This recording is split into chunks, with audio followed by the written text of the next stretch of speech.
cambiaran el concepto de este delito y lo conceptualizaran y lo definieran como lavado de activos hacia el año más o menos 1998, como aparece en pantalla. En el Perú esto se recogió precisamente en la ley penal contra el lavado de activos en el año 2002.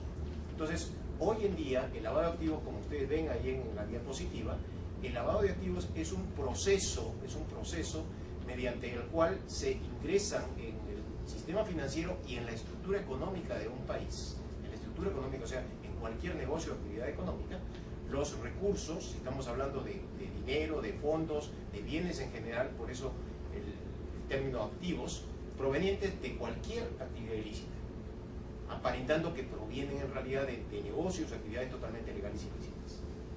Ahora bien, en los últimos años, y sobre todo ya el Perú y Colombia lo habíamos padecido, pero cuando sucede en un país poderosamente fuerte en lo económico y en lo político, como Estados Unidos, el caso de la Torre Gemela en Nueva York, el famoso caso 11-11, del 11 de septiembre de 2001, hay preocupación en la comunidad internacional y esta entidad supranacional que es el GAFI, o el Grupo de Acción Financiera contra el Blanqueo de Lavado de Activos, emite una serie de recomendaciones mundiales para definir y combatir lo que se entiende como el financiamiento del terrorismo. ¿Y por qué se asocia con el tema del lavado de activos? Porque se encuentra que la modalidad, la tipología y los medios utilizados para ingresar recursos provenientes de actividades ilícitas es exactamente el mismo con el que se financia a organizaciones terroristas y actividades terroristas internacionales. De tal manera que hoy en día está ligado lo que es el combate contra el lavado de activos y el financiamiento del terrorismo a nivel internacional. Hay ya una serie de casos que han ido sucediendo que evidentemente sustentan esta preocupación. Siguiente, por favor. Pero el propósito real, pues, como ustedes pueden apreciar de esa definición, es el ocultamiento. Ocultamiento por dos flancos. En primer lugar, ocultar el origen ilícito, el origen ilegal de todos estos fondos, recursos, ganancias, no solamente dinero, sino activos en general, ¿no?, que han nacido de un delito determinado. Y en segundo lugar, como proviene de un delito y para sustraerse de la autoridad, evidentemente lo que tratan de esconder estos autores, cómplices, encubridores, es precisamente su propia identidad. ¿Quién es el real propietario, el verdadero propietario de todos estos fondos ilícitos? Se ha difundido hoy en día un concepto que se ha desnaturalizado, porque el concepto cuando nace hacia la Edad Media no era como el concepto se le da hoy en día, que es el uso de terceros, que se le llaman comúnmente los testaferros. Se prestan a figurar como propietarios de activos cuando normalmente el dueño propietario es otro. Ahora bien, esto es la parte teórica, pero como yo les decía, ¿y dónde viene la importancia? La siguiente filmina, por favor. ¿Por qué debemos preocuparnos por esto? El lavado de activos hemos dicho que es el ingreso de recursos a la economía proveniente de cualquier actividad ilícita. Y en principio en el año 88, los primeros 10 años era lavado de dinero, o sea, recursos provenientes solamente del tráfico ilícito de drogas o narcotráfico. De tal manera que subyacen al concepto del delito de lavado las ganancias provenientes de cualquier actividad ilícita, legal o criminal. Entonces entendamos un propio el impacto, por qué se dio toda esta temática, todas estas regulaciones. Entonces, fijándonos en las cifras, son fuentes dadas por entidades internacionales. El comercio de drogas, por ejemplo, mueve de 500.000 millones, MMS 1.000 millones, de 500.000 millones a 650.000 millones de dólares al año. Ello equivale a un 2% del Producto Bruto Interno Mundial.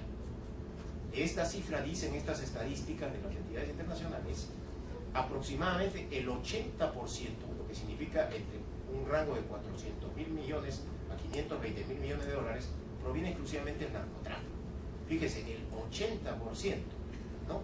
Lo otro que sería, digamos, el comercio legal de drogas es el porcentaje, ese 20% dedicado a la inversión en farmacopea, en laboratorios, el tratamiento para poder, digamos, curar o ayudar a todos los que caen en la drogadicción. Pero el 80%, según estadísticas, proviene del narcotráfico.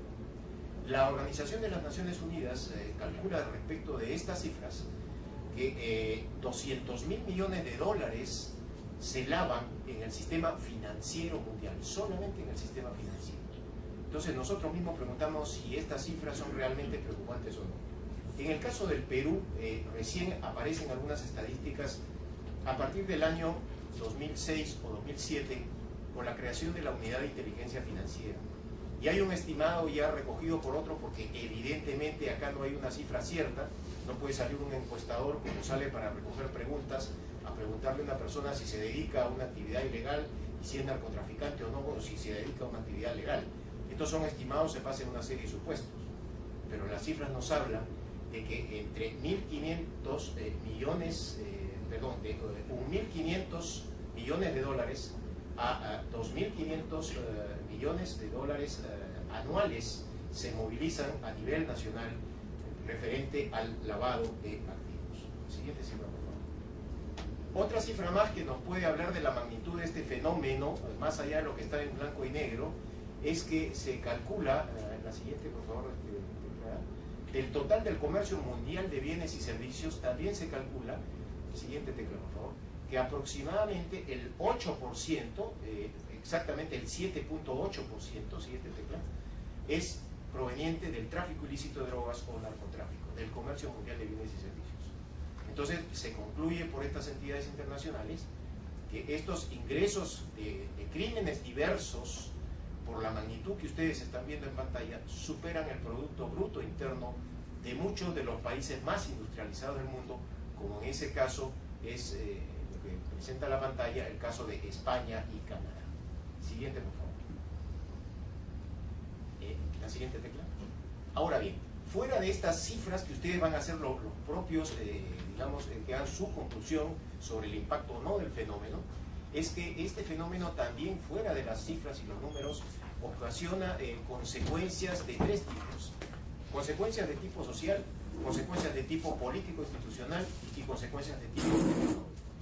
En lo que podemos decir respecto de las consecuencias sociales que trae el lavado de activos, es que propicia, digamos, el crecimiento de una serie de delitos, porque como yo les mencioné antes en el concepto de delito, el lavado es el ingreso de recursos provenientes de delitos, de tal manera de que si el ciudadano común y corriente ve que la autoridad no pone mano fuerte, no le interesa, y que no se expiden normas o regulaciones para combatir este tipo de fenómenos delictivos, entonces simplemente nos encontraremos con que el ciudadano común y corriente, más en situaciones difíciles económicas, se va a dedicar digamos, actividades de tipo delictivas más que actividades de tipo legales. De repente, si yo soy un empleado que en mi empresa pues gano 2.000 soles mensuales y trabajo 8 horas al día y encima tengo que ir horas extras a trabajar, a dedicarme a otras cosas, y viene un vecino del barrio, un conocido, y me dice, oye, el garage, tú ya no tienes carro, fija, préstamelo, yo voy a depositar ahí la mercadería, que me dedico pues a negocio de importación-exportación, le das a mí solo la llave y mira, no te preocupes, por el alquiler del garage yo te voy a pagar 5.000 soles mensuales. Entonces esta persona de 5.000 a 2.000 soles va a decir, dejo de trabajar inclusive, renuncio mañana mismo y me dedico a percibir esa renta y no hago nada, me despierto a las 11, 12 de la mañana y simplemente me preocupo de que esto lo ocupe mi amigo y vaya uno a saber esas mercaderías, esos productos de dónde vienen. Entonces puede haber pues acá un ánimo negativo para utilizar a ciudadanos y empresas sobre esto. Entonces, si la autoridad no pone freno y se emiten regulaciones, hay un crecimiento de este tipo de delitos. En la parte política institucional basta citar el caso de Colombia, un país hermano, en el cual 1/3 del territorio nacional, en buena cuenta son 2 Colombias en una sola Colombia. Y hemos dado al contrasentido de que inclusive el presidente de la República ha tenido que acercarse a negociar con un individuo en la selva, el famoso y ya fallecido Tiro Fijo. O sea, porque no puede entrar normalmente lo que es el gobierno, la policía, las fuerzas del orden a cierta parte del territorio en razón de que no lo gobiernan. Afecta las estructuras del gobierno normal de un país y evidentemente esta gente inclusive se introduce ante los puestos más altos de un país y de las actividades económicas de una sociedad. Siguiente, por favor.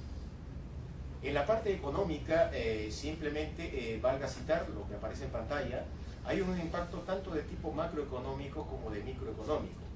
Podemos citar en la parte del impacto macroeconómico negativo del lavado, ¿no? La reducción de la tasa de crecimiento internacional, porque se distorsiona, se ingresan recursos a un sector de la economía que en realidad no representan el crecimiento vegetativo real de un país. Se sustraen recursos normales de la economía regular porque se dedican a favorecer, entre comillas, a unos cuantos con recursos provenientes de actividades criminales.